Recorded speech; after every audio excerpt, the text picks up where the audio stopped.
Good afternoon, and thank you for joining me today. I'd like to thank Virginia Commonwealth University for this opportunity to share a little bit with you about disability and business. This is a topic that's grown for me over the years more and more important.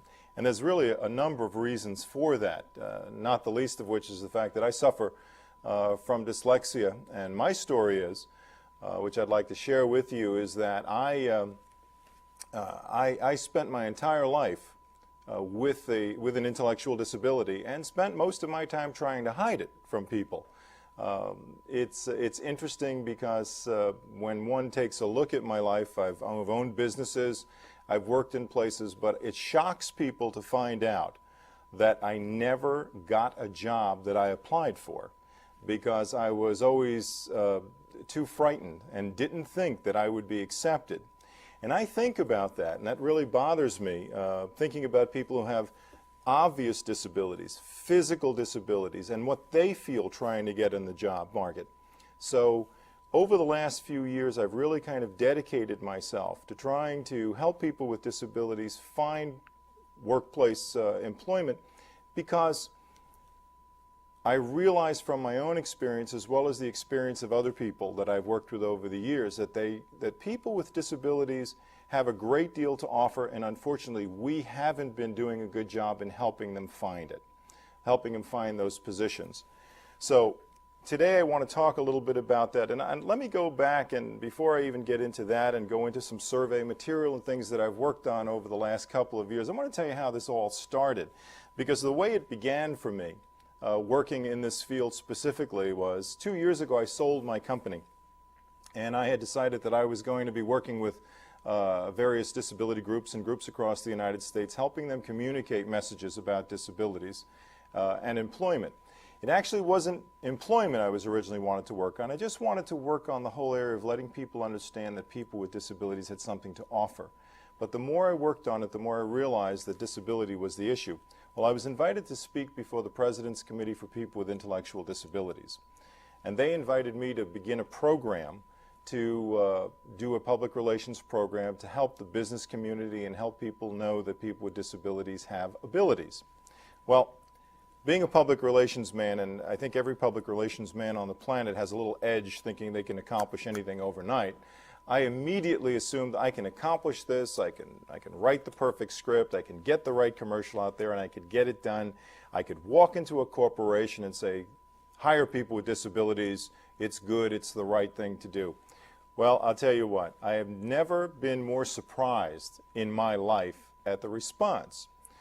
I walked into corporations, walked into corporate headquarters, had conversations with people, and realized that people were ready and willing and able to hire anybody who they felt could do the job. But the questions we weren't answering, and I certainly wasn't answering, and I noticed that people in the disability community wasn't answering, was first of all, when you say someone with disability, you have to define your term. Who are you talking about? Who are these people with disabilities? You know, people want to know, why should I hire that person as opposed to hiring someone with an ability that I need? Thinking about that, I immediately had to come back and retool, because there were two questions that really couldn't be answered that easily. I mean, even today within the disability community, one of the most difficult things to do is define what we're talking about by disabilities. In some work I've done, I've gotten myself in some trouble, frankly, by just saying disabilities, and people say, are we talking about intellectual disabilities? Are we talking about physical disabilities? Are we talking about sensory disabilities? The fact of the matter is that for all too long, people within the disability community have gone to businesses just like I went to them. And they've made, quite frankly, the same mistake I made, which was assuming that it was just good enough. And the reason we've assumed that it's good enough to ask someone to hire someone with a disability is because we immediately believe that they're going to believe it's good public service, or it's the right thing to do because it's a person with a disability and they should feel bad for that person. That is the absolutely wrong approach. It is so completely wrong, because the first thing you're doing is you're going in there, instead of selling, and I've been beat up pretty well for using the word selling, but you are selling. Instead of selling a commodity that's valuable to the employer, to that business, what you're doing is you're asking them to provide you with charity. And that's an awful model for us to be part of. Because when you ask someone to provide charity, this is what happens. First of all, you're asking someone to provide a low-level job to someone who is immediately expendable. So you're not really providing a career for that person. You're not providing any kind of a career path. You're not elevating the status of that person. You're not helping that person move on in business the way they really should, the way they should have an opportunity. If you categorize them as a charity hire, you've made a mistake. And I'm going to say right now, any business or any group out there that hires people with disabilities for charity purposes, don't. I know that's going to hurt some people's feelings, and I know some people are not going to want to hear that, but I would say you're probably doing more damage than you're doing good hiring a person for that reason. Because when you have your cuts, your layoffs, when things have to happen, they're the first ones out the door, and you're not providing any continuity, and you're not really providing any help. Now, I know you think you're providing help in your heart, but in reality, for what we really want to achieve, which is a respect and understanding that people with disabilities have abilities, you're really not doing it. So anyway, we have two questions. Who? Who are these people with disabilities? Well, defining who a person is with a disability for me is a fundamental question. You have to really think about it. You really have to go back to the root. First of all, I always tell this story. I talk about Abraham Lincoln. Abraham Lincoln always said that any good argument, any good conversation was truly an arithmetic equation. And 1 + 1 had to equal 2, otherwise I'm not going to believe 2. I first have to believe that a person with a disability is a human being, is a person.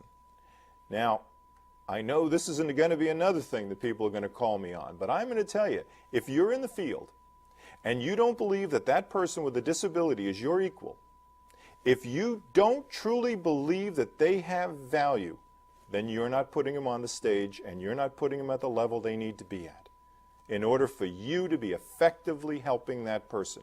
If you're looking down at them, then you are looking at it as a charity model. You are helping them. You're saying, I've got to pull them up. That's not the case. That simply is not the case.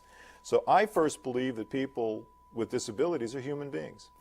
And if I believe they're human beings, then I believe that they're entitled, that's one, I believe they're entitled to every single promise given within the Constitution of the United States, which says they're entitled to life, liberty, and the pursuit of happiness.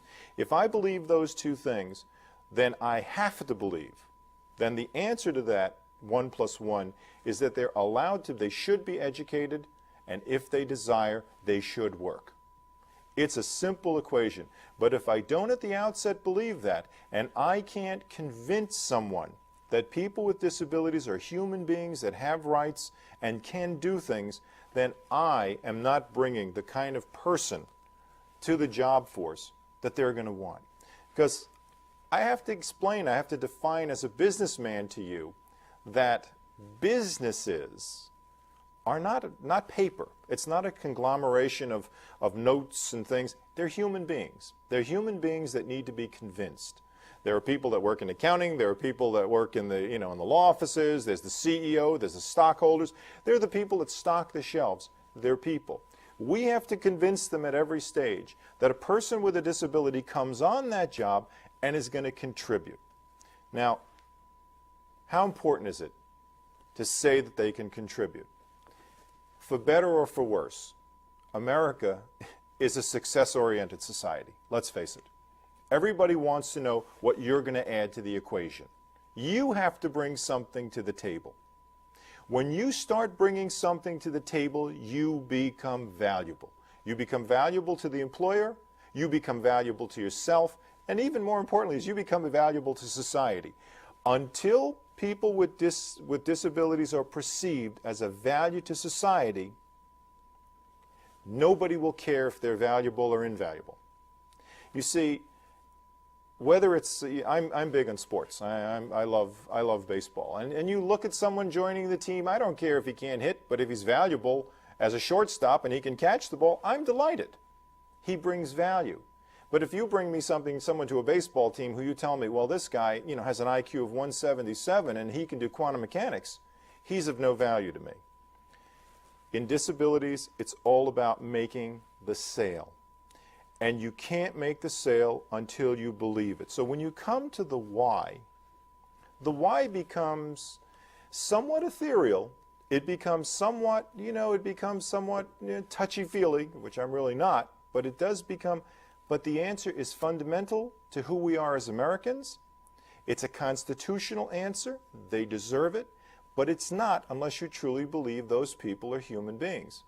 So that's my first fundamental thing, that if we can't meet on that, then almost everything else I'm going to say is not going to work for you. It's a foundational principle. People always look at me when I say that and say, well, Neil, of course they're human beings, and then they run off and they start treating people with disabilities as if they're totally incapable of doing things, and they've got to lead them through it. That mindset has to be broken. And it's that mindset that needs to be broken in employment that will move us to more employment for people with disabilities. I often say that why is important, let me go back and say, why is it so important in my mind that people with disabilities, first of all, become employed and get employment? I've had people say to me, surely, Neil, there are other people out there that need employment. We have unemployment. Why people with disabilities? The answer is, for me, is very simple for the why. People with disabilities, when they become employed and become part of the engine of society, once they become part of the mechanism, and business starts hiring more people with disabilities, they will then want them to be more educated. They will demand more education for people with disabilities, and then the schools will have to follow.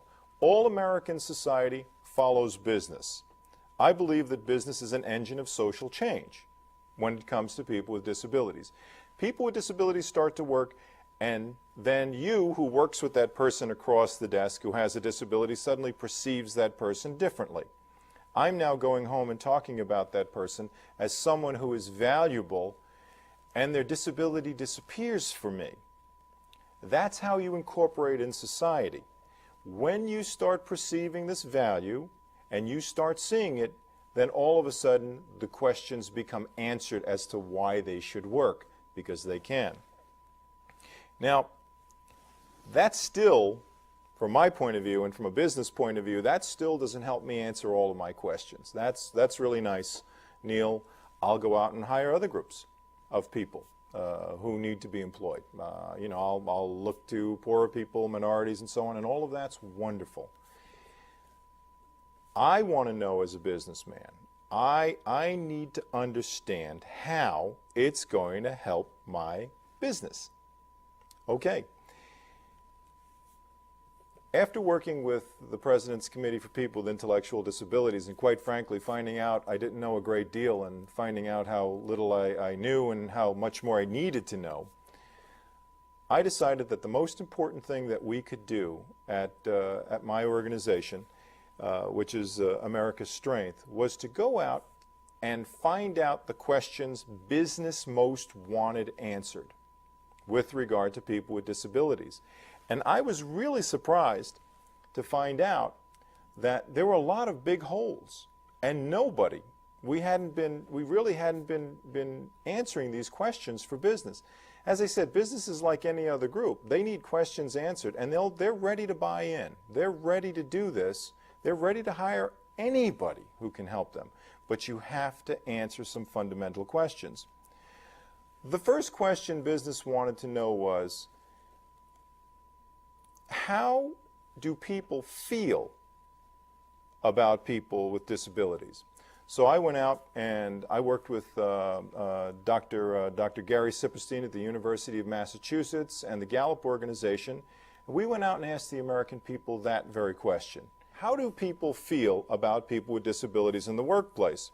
Well, the answer to the first question that we asked was, do you have a family member with a disability? 44% of the American people believe they have a family member with a disability. Now, okay, I'm a businessman. That's 44% of the entire American market. That immediately makes me look up. When people think about the various small sectors and segments of business that businesses compete over, 2%, 5%, 3%, a 2% shift for a corporation can mean the difference between a red year and a black year. It can mean the difference between good profitability for that year or no profitability for that year. So the very first thing we know is that 44% of the American people think or believe that they have a person with a disability in their family. Now notice right off the bat here, we didn't ask them what kind of disability, just a disability. And disability in this case is in the mind of the person answering the question. But the fact of the matter is, by leaving it open like that, business leaves it that way. Business doesn't care what the disability is. They're not allowed to care. They just need to know if there's a market. They can't functionally say, well, we have X number of people who are blind that we care about. We have X number of people who use wheelchairs that we care about. Fundamentally, they have to care about the community, which is where we want them to be. We want a business to care. The next question we asked was, have you ever worked with a person with a disability? This was probably in the survey one of the more astounding pieces of information. 71% of all Americans at one point or another have worked with a person with a disability. Now, that surprised even the social scientists. They were not aware. Part of the reason that they believe is because as people are on the job more, people recognize the disabilities in others that they may not have known before. Like myself, I didn't go around telling people that I had dyslexia. You know, I would walk around asking people to type for me or check my spelling for me or correct things for me because I couldn't do it.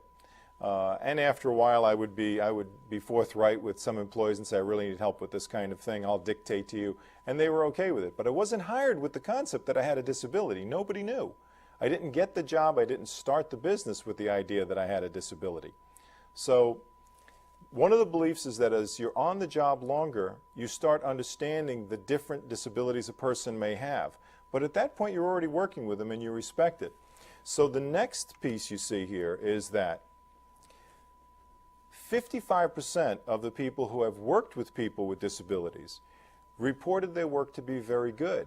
And by the way, it's even higher than that. It's in the 90s who consider the work to be good to very good. But at the very good range, it's 55%. Now, I'm a business.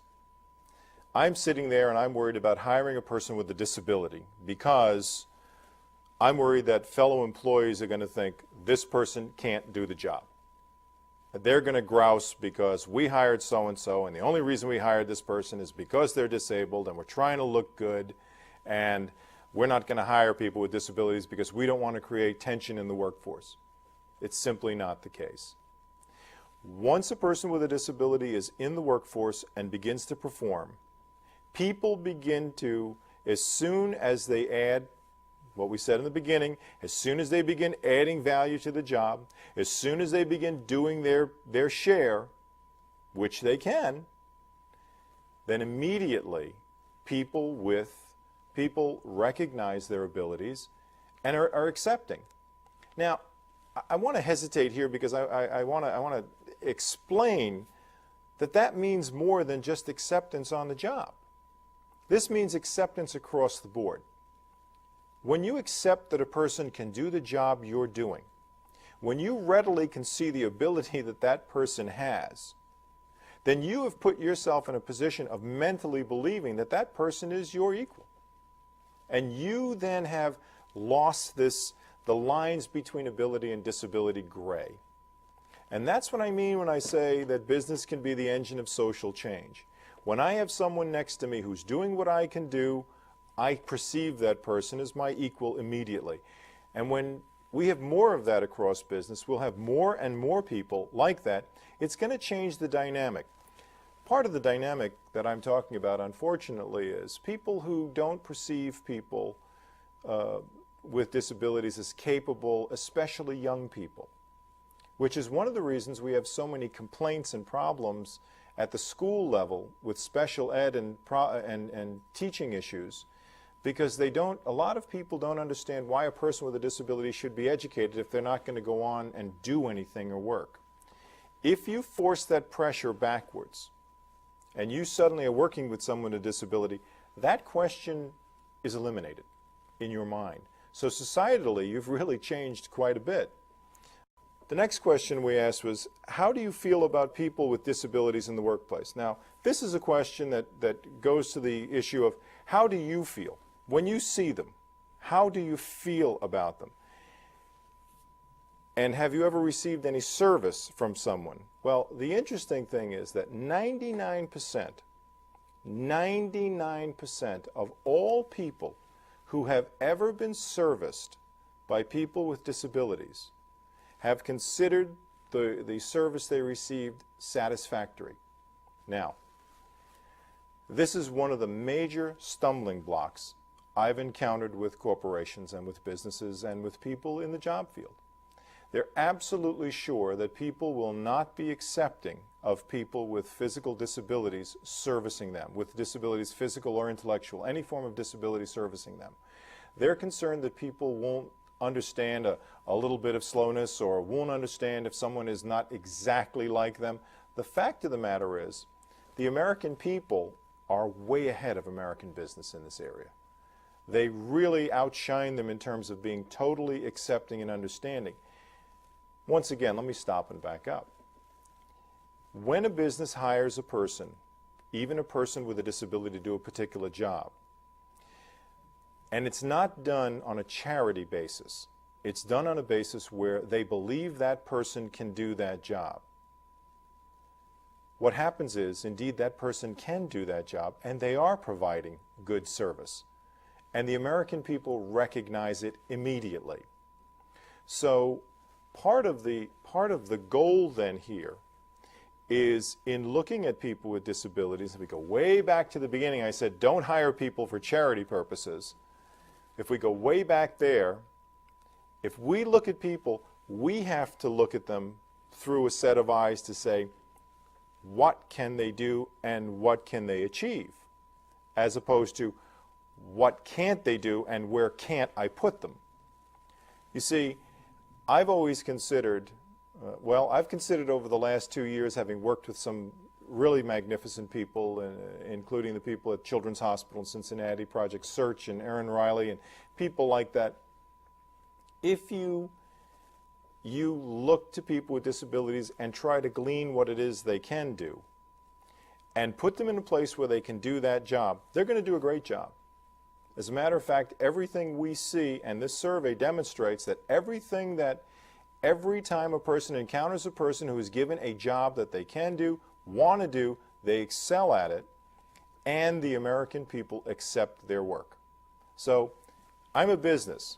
I now know two things. With regard to the labor market, with regard to people, I've got two issues.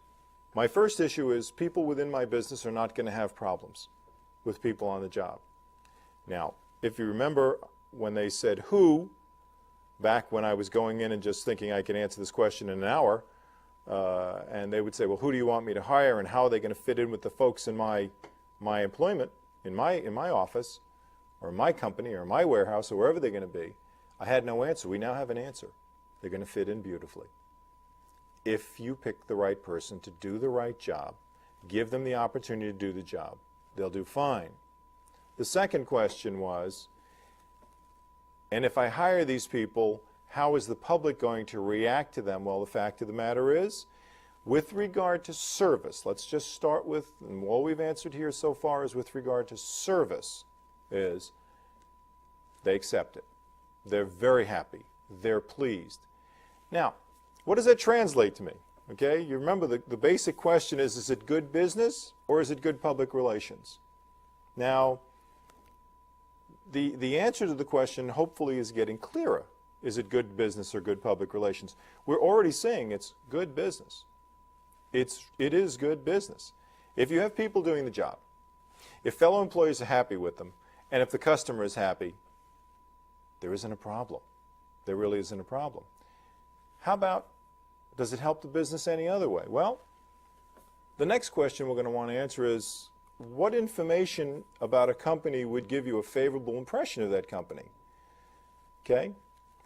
This is a really interesting question. We wanted to know, if you knew something about a company that gave you a favorable impression, what would it be? Tell me something that you think would give you a favorable impression of that company. Now, I want to just say something about the structure of the survey, about this particular survey we did. The way we developed this survey was we asked this question first. The people who were taking this survey, the 800 people who took this instrument, had no idea that this was a survey about disabilities. None at all. So when we asked them, we wanted to know from their own mouths, what are the things that attract you the most to a company? What are the things that make you think highly of a company? And we gave them no predisposed answers. We just asked the question. The first thing they said was, do they offer health insurance? Well, that's a universally asked question. I don't even think that that's really a social question. I don't even think that deals in the area of social science as much as I believe that deals primarily with, I think a good company is a company that provides health insurance. Well, so do I. You know, I think that's fundamental. People, the whole issue of health insurance is so front burner in the United States, and with regard to employment. There are so many people who are concerned about moving from business to business and losing their insurance, and that's fundamental. So that's one of those questions, when you get that answer, you can almost throw that one out as the top answer. But it's fundamentally important. But that was the first thing they said. The second thing people said was, do they protect the environment? Well, that is also another one of those universal questions, and I think that's also terrific. But these are questions, these are answers they came up with on their own, the American people. What was stunning was that the number 3 answer was, do they hire people with disabilities? Now, is it good public relations or is it good business? Well, it's good business, but that question essentially answers for us fundamentally that it's also good public relations. Here's why I have to hesitate for a moment. I have to hesitate and go back to markets. We now know that 44% of the American people believe that they have a person with a disability in their family. We also know that the third most important thing to them in thinking a company is a good company is that they hire people with disabilities. Does anyone out there see a really good ad campaign? Does anyone out there see a remarkable advertising campaign? They're not there. That's one of the fundamental problems. If you're a business and you're involved with businesses and you want to give them an opportunity to increase their markets, without any doubt, reading a business survey, reading the business material developed, I'm looking at a market and I'm looking at a reality that says to me that if I highlight people with disabilities in my advertising, it's going to help me with a market that's almost half of the American people, number one. And number two, it's going to leave a good impression. You have close to 90% of the American people who consider it a good thing in a business to hire people with disabilities. I can't think of, I sincerely cannot think of another single issue that could be more encouraging to a business trying to break into a market. Because I tell you, quite frankly, as I go down the list here, you'll notice that number 4 on the list is donate to disaster relief. Well, this survey was done within weeks of the tsunami, and everybody was lining up to help do tsunami support, which is entirely appropriate.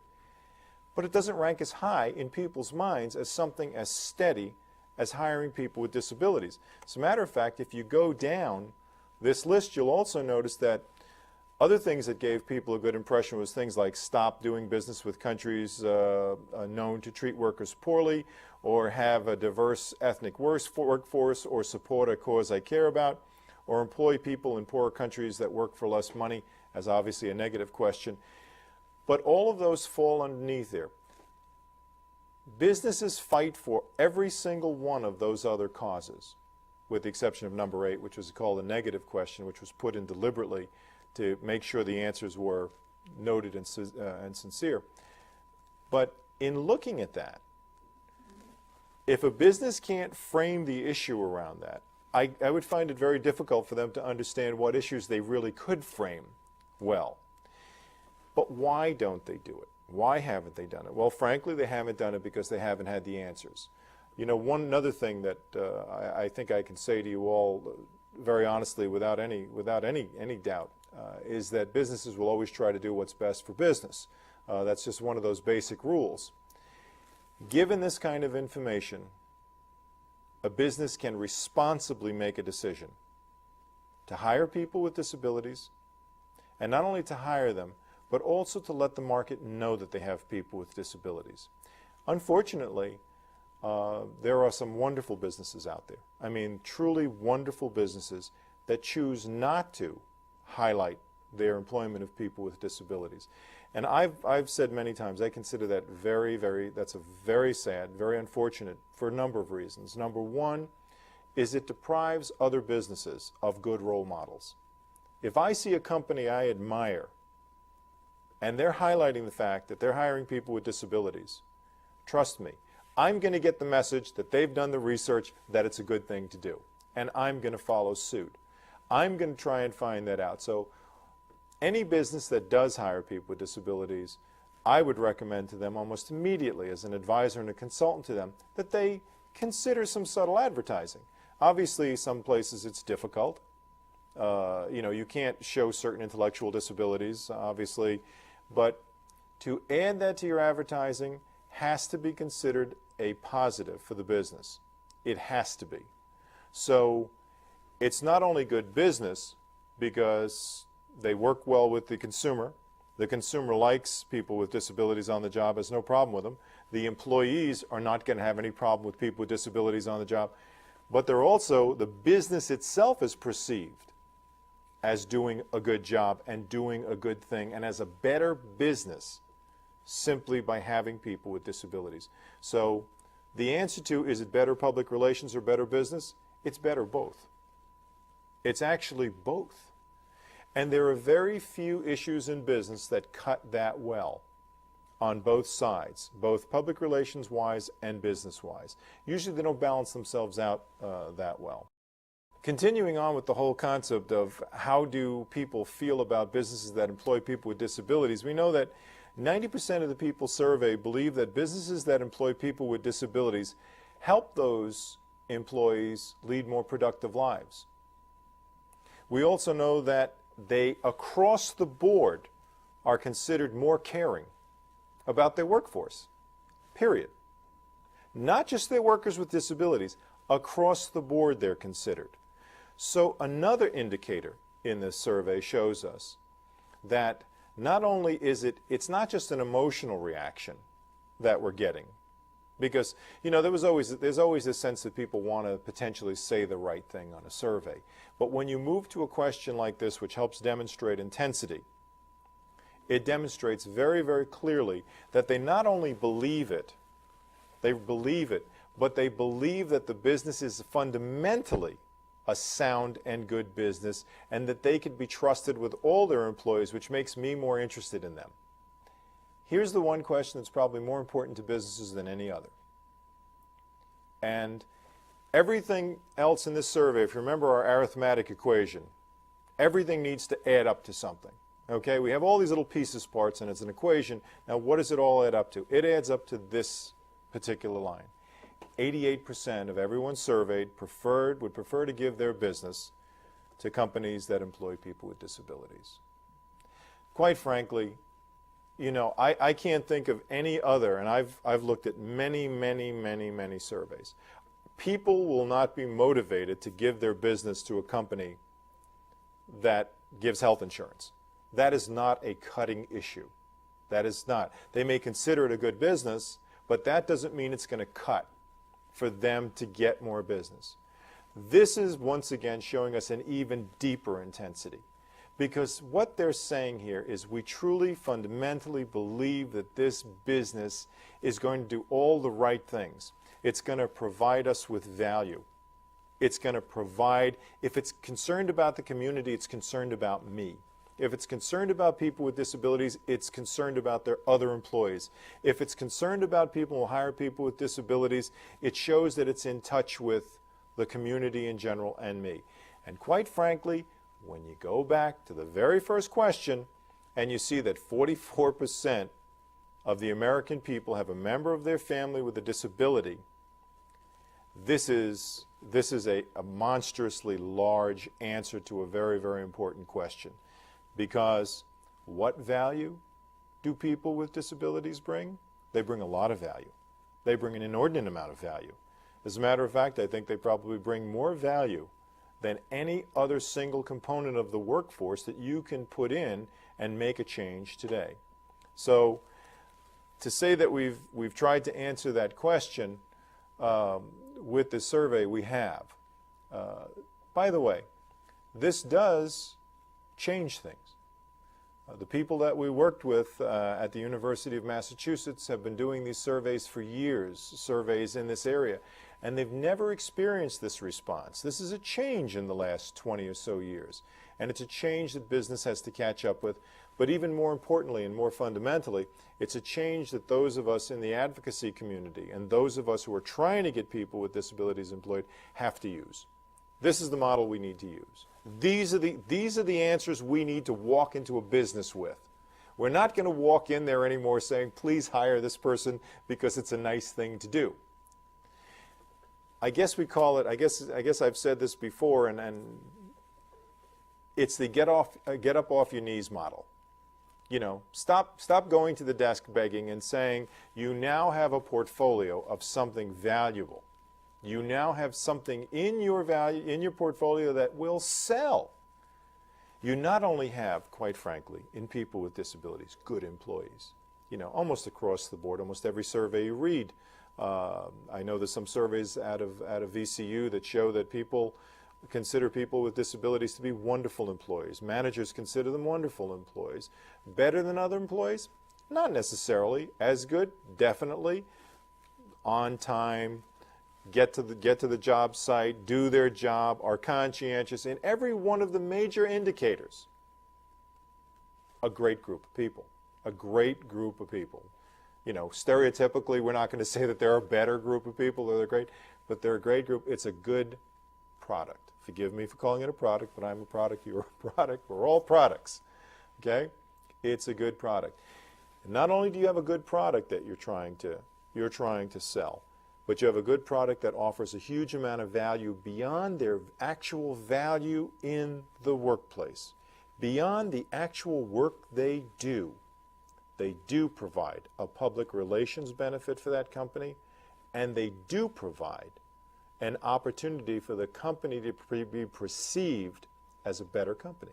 So all those things in conjunction are very helpful to you as you speak to businesses, or if you are a business trying to get people with disabilities in the workforce. I'd like to invite anybody who would like to see some more of this survey to get in touch with Virginia Commonwealth University, and they'll help you with that. I'd like to thank you for this opportunity, for being able to share this material with you. I hope this gives you some encouragement. It's certainly given me some encouragement as I go into businesses, and they're a lot more excited about having me answer questions, and I do thank you for your time.